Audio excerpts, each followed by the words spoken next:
Hordoftoota Raappi kam jirtan gaafa fayyaa keessanii tole egaa arrantana safariitti takkaan isinitti agarsiisa. Bilbila gaafa namni isinii bilbilee osoo isin bira hin jiraatin yookaan isin duuba chiikonni keessan yookaan abbaan manaa keessan yookaan haati warraa keessan bilbila keessan gaafa namni isinii bilbilu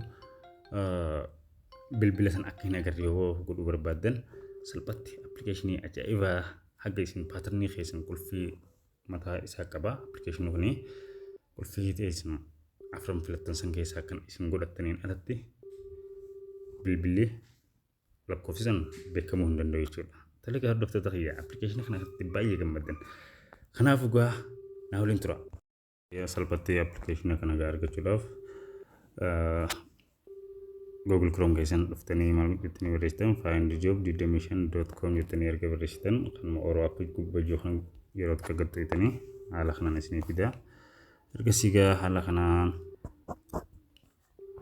erga websaayitiin kun isinii dhufee haala kanaan iddoo search baaringii kan irratti maal jettanii barreessitan qubee kaa daafidaa barreessitan search irra gootanii haala kanaan gaa bal'isee isinii fidoo hordoftoota kiyyaa. Ergasii yeroo suuraan tun isinii dhuftee haala kanaan suuraa tana gattuutan yeroo takka. Ergasii haala kanaan isinii fidaa salphatti appilikeeshinii kana argachuu dandeessin jechuun maantana. Haala kanaan erga deemtanii iddoo install jedhu kana gattuu kaasuudhaan jechuudha.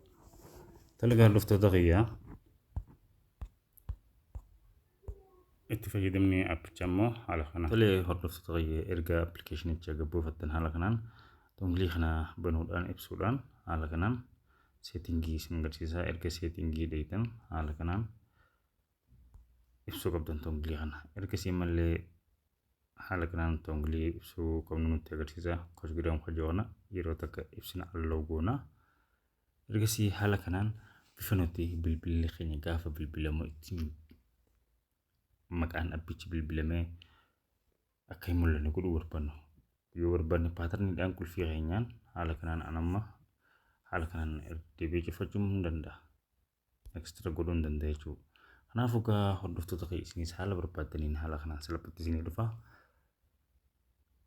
Itti fayyadamaadha. Namoonni baay'een akka irraa fayyadamu immoo like, share, follow godhuun dagatinaa turtii gaarii appiin kun ga'a bilbiluma isinii bilbiluma hundaa'u WhatsApp, social media